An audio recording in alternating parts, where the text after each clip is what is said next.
Salut les devins, c'est Saikyo. L'année 2021 me permettra entre autres de réaliser certains projets que je n'ai pas démarré réellement en 2020, notamment sur l'anime Bleach, l'anime, le manga et l'œuvre en général Bleach. C'est vrai que je vous ai parlé du retour de son anime, je vous ai parlé aussi de Burn the Witch, mais je voudrais dès cette année vous proposer des vidéos Bleach dans lesquelles nous reviendrons ensemble sur divers éléments de l'œuvre, que ça soit son anime, son manga, de manière générale l'intégralité de ses arcs. Avec l'annonce de l'adaptation de l'arc final de la guerre sanglante de 1000 ans, je trouve que raviver la flamme Bleach ne fera pas de mal et se remettre en tête certains éléments et certaines informations sera réellement le bienvenu car le manga Bleach s'est terminé depuis 5 ans désormais.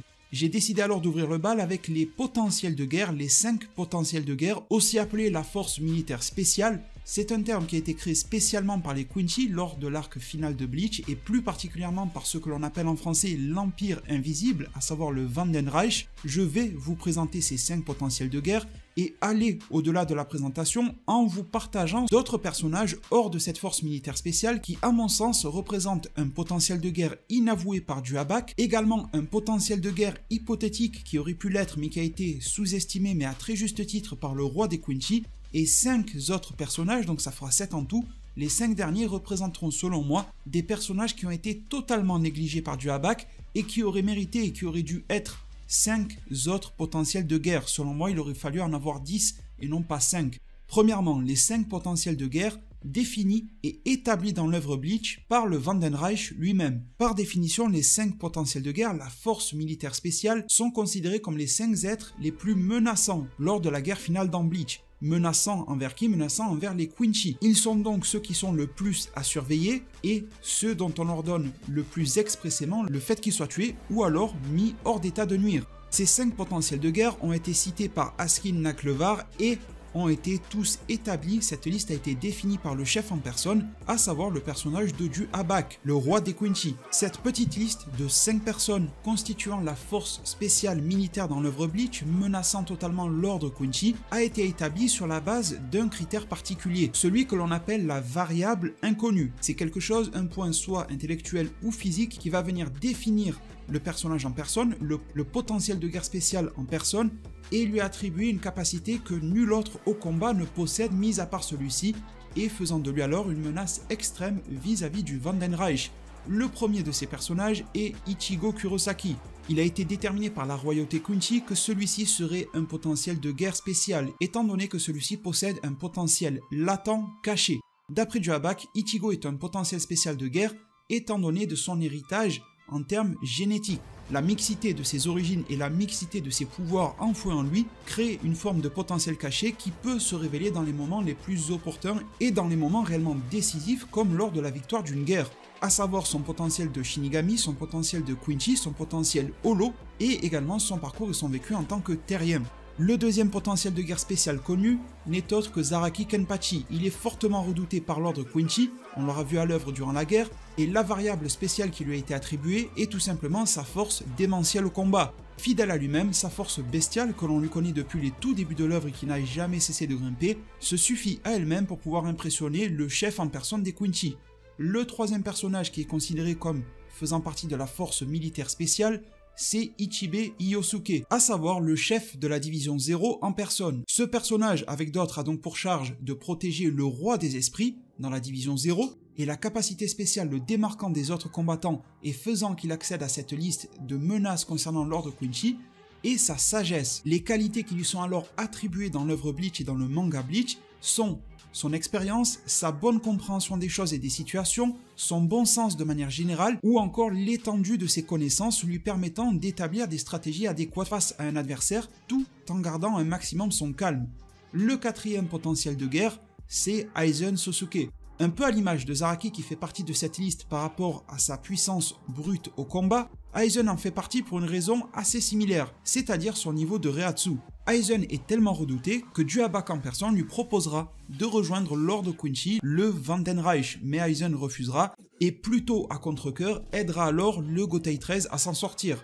Le dernier de ces personnages faisant partie de cette liste des 5 potentiels de guerre spéciaux est Kisuke Urahara, et la capacité extrêmement menaçante vis-à-vis de l'ordre et de la guerre Quincy qui lui est attribuée est sa qualité de stratège. Que ça soit du début jusqu'à la fin de l'œuvre, il est vrai que Kisuke aura toujours fait preuve de ses qualités de stratège, que ça soit contre Aizen, contre Duhabak lui-même, contre d'autres Quincy ou d'autres menaces en général, Et même lorsque la situation est totalement désespérée, il arrive toujours avec un plan pour pouvoir retourner l'ordre des choses en faveur du bien, c'est-à-dire de la Soul Society.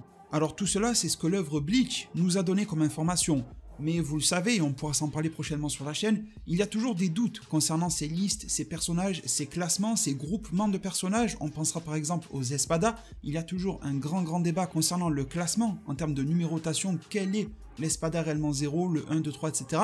On pourra en discuter dans une prochaine vidéo si vous le souhaitez, vous me le dites en zone commentaire. Et à titre personnel, je pense réellement que au-delà de cette liste, qui est tout à fait viable et valable de la part de Duhabak concernant les potentiels de guerre spéciaux qui viendraient menacer l'ordre des Quincy, et ces 5 personnages-là l'ont clairement menacé, voire même réellement mis à mal, je trouve malgré tout qu'il y a d'autres personnages qui sont sortis de l'ordinaire durant cette guerre-là, en bien ou en mal, certains de manière plus ou moins inavouée par Duhabak, d'autres qui ont totalement été dénigrés réellement par ce dernier, et j'aimerais vous les présenter. Déjà, le premier personnage qui pour moi est un 6e potentiel de guerre, mais en fait totalement inavoué, ou du moins devrais-je dire avoué par les actes de Duhabak, mais inavoué par ses paroles, c'est-à-dire le personnage de Ishida Uryu. Ce personnage était tellement important que comme Aizen, Duhabak a tout fait pour s'en faire un allié. Ce même roi des Quincy finira même par faire une annonce officielle en disant que Ishida sera son successeur. Ça va assez loin. Ce n'est pas réellement par une forme d'amitié mixée à une forme de reconnaissance du potentiel de Ishida, c'est simplement pour moi une notion de stratégie. En faire un allié pour ne jamais ne devoir lui faire face en tant qu'ennemi, car il est bien trop dangereux, au point même que Ishida finira par mettre un des coups finaux sur le personnage de Duhabak dans son évolution ultime. Donc à la fois de par son rôle réel et concret durant l'arc et de par la considération que Duhabak lui a apportée, je trouve que Ishida est en réalité un 6e potentiel de guerre que Duhabak n'a pas forcément osé qualifier en tant que tel à haute voix, peut-être même pour ne pas éveiller certains soupçons à son égard. Pour continuer dans cette lignée, je prendrai la situation à revers, c'est-à-dire avec un personnage qui avait tout pour être un potentiel de guerre spécial, mais qui ne l'a pas été et qui a été parfaitement sous-estimé par Duhabak, à savoir Yamamoto Genryusai en personne. Je ne reviendrai pas ici sur la confrontation qu'il y a pu avoir entre Yamamoto et Duhabak, vous savez tous qu'elle a été à l'avantage du Quincy et que la Soul Society a donc dû subir la perte du plus puissant de ses éléments. Cependant, ce plus puissant, ce plus grand protecteur de la Soul Society ne fait pas, selon Duhabak, partie de la liste des potentiels de guerre spéciaux.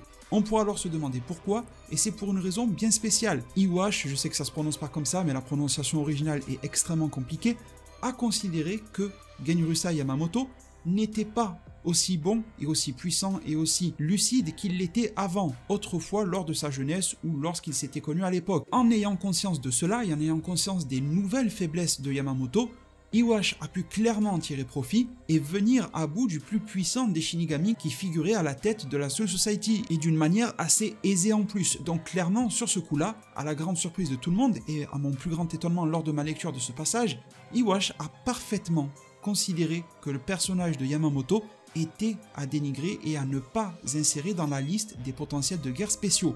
Cependant, je pense que au-delà de ce très bon choix de la part de Duhabak, il y a 5 autres personnages par rapport auxquels ce dernier a été totalement en tort. Il aurait dû, de base, les additionner à la liste pour qu'elle s'étende au nombre de 10. Le premier de ces personnages, selon moi, est Mayuri Kurotsushi. Je pense sincèrement qu'un potentiel de guerre doit correspondre à la définition de Duhabak, c'est-à-dire d'avoir une particularité. Mais une particularité ne suffit pas. Je pense que celle-ci doit forcément amener vers la victoire contre les Quincy pour que réellement ce pouvoir puisse être considéré comme menaçant par et pour les Quincy. C'est en cela que j'ai sélectionné les 5 personnages qui vont suivre, dont celui que je viens de vous citer, Mayuri, étant donné de leur capacité. Et pour Mayuri, je dirais que c'est tout simplement sa science et la manière alors dont il a pu l'utiliser durant la guerre. C'est surtout cela qui est le plus important. Mayuri, durant cet arc-là, va prendre des décisions et va réaliser des actes extrêmement forts. Le tout premier, dès le début de l'invasion Quincy et le déséquilibre des âmes, Mayuri va prendre la décision, sans en demander l'autorisation à Yamamoto,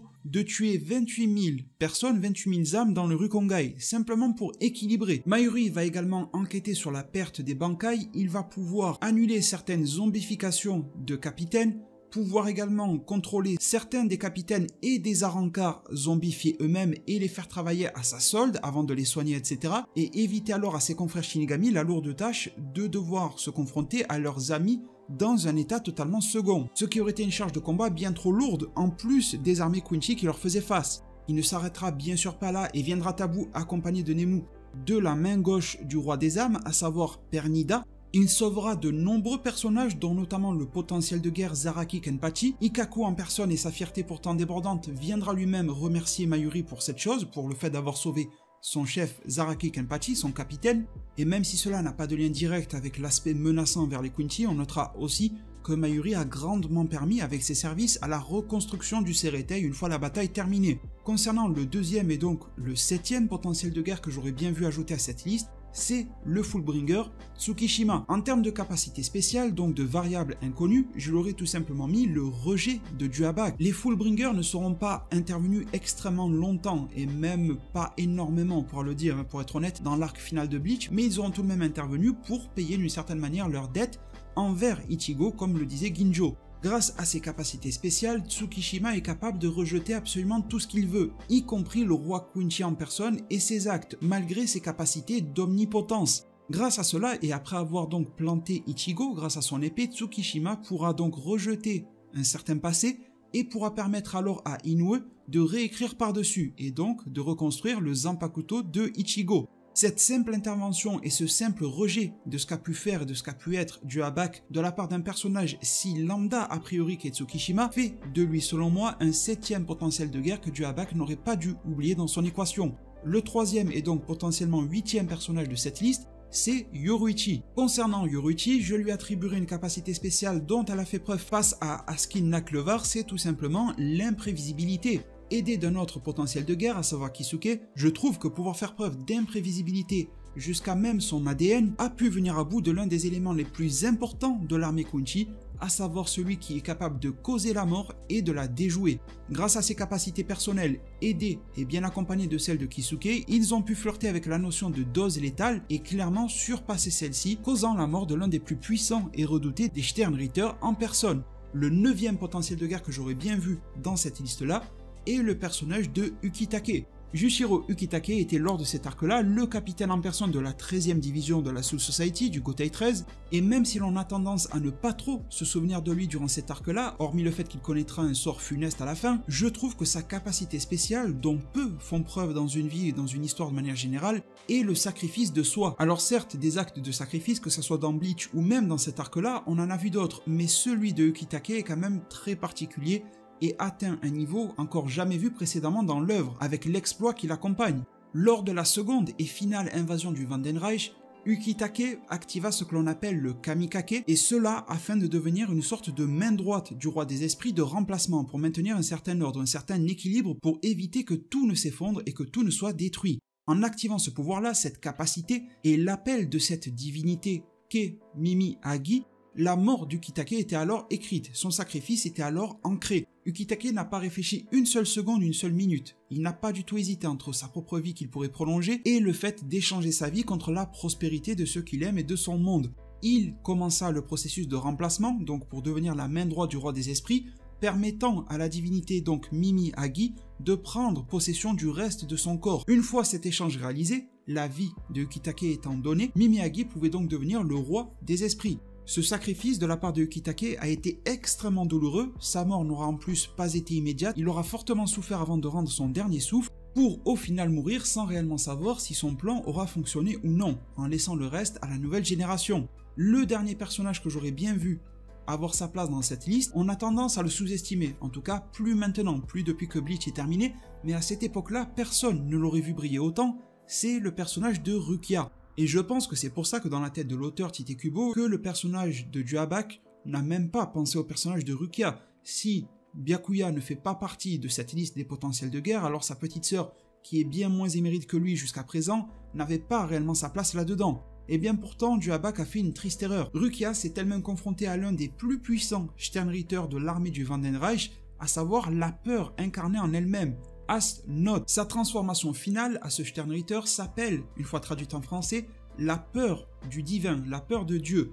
Et à l'intérieur de cette transformation-là, son apparence elle-même est terrifiante, mais ça ne s'arrête pas là, car ses pouvoirs manipulent eux-mêmes la peur. Même Byakuya sera touché par cette attaque-là. Cependant, à son grand désarroi, Rukia aura trouvé le contre à la peur elle-même, et elle a combattu le mal par le mal en lui infligeant encore plus de peur. Et c'est en ça que je trouve que le pouvoir de Rukia est le surpassement, en tout cas, en termes de pouvoir, je veux dire sa variable inconnue qui pourrait la faire accéder à cette liste des pouvoirs de guerre spéciaux. Ce surpassement n'est pas à négliger. Du début jusqu'à la fin de l'heure, et on l'aura vu face à ce Sternritter, Rukia aura été en éveil successif. Elle aura éveillé diverses danses au niveau de ses pouvoirs, puis diverses manières de les utiliser, diverses manières de les combiner. Elle a fait preuve d'un renouveau tactique infaillible jusqu'à ce qu'elle éveille son Bankai. Donc il y a cette notion d'éveil, de toujours surmonter l'épreuve, même si celle-ci est insurmontable, et elle a fini par terrasser l'épreuve finale en lui infligeant son propre mal, vaincre la peur par la peur. Même si les actions de Rukia auront été relativement négligeables durant cette guerre,